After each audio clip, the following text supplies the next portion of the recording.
Well, you have actually made a big promise to the Nigerian people, saying 2014 is going to be, well, a fantastic one for the country, as the government will tackle the insurgency. You also said something about the 7th Division of the Nigerian Army in Maiduguri, and you say, well, that will also help in stemming the tide of violence in that part of the country.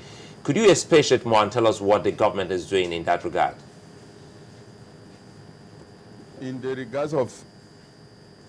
You know, when you promised that, well, 2014 will help, well, the government will definitely stem the tide of insurgency in some parts of the country, and we also, being the supervising minister also of defense, you talked also of the establishment of the 7th Division of the Nigerian Army in Maiduguri. So we're asking to know what you mean by that big promise for the Nigerian people.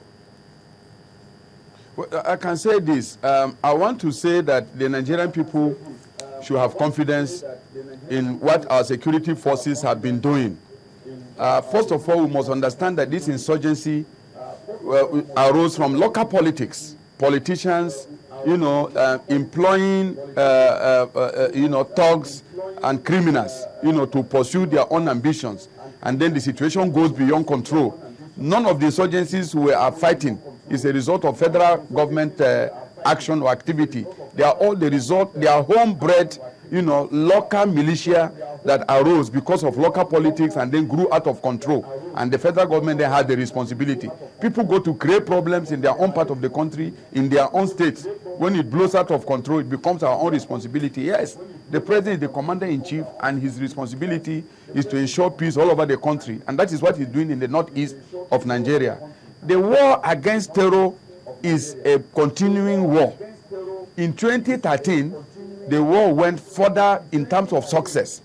If you remember, before the declaration of the state of emergency, there were so many attacks in Yobe, for example, in Adamawa state. There were multiple attacks in Kano. There were multiple attacks in several parts of the north. Today, by the grace of God and the effort of the security forces, like I said in my opening remarks, we have been able to contain this emergency largely to the 2 states of Yobe and Borno.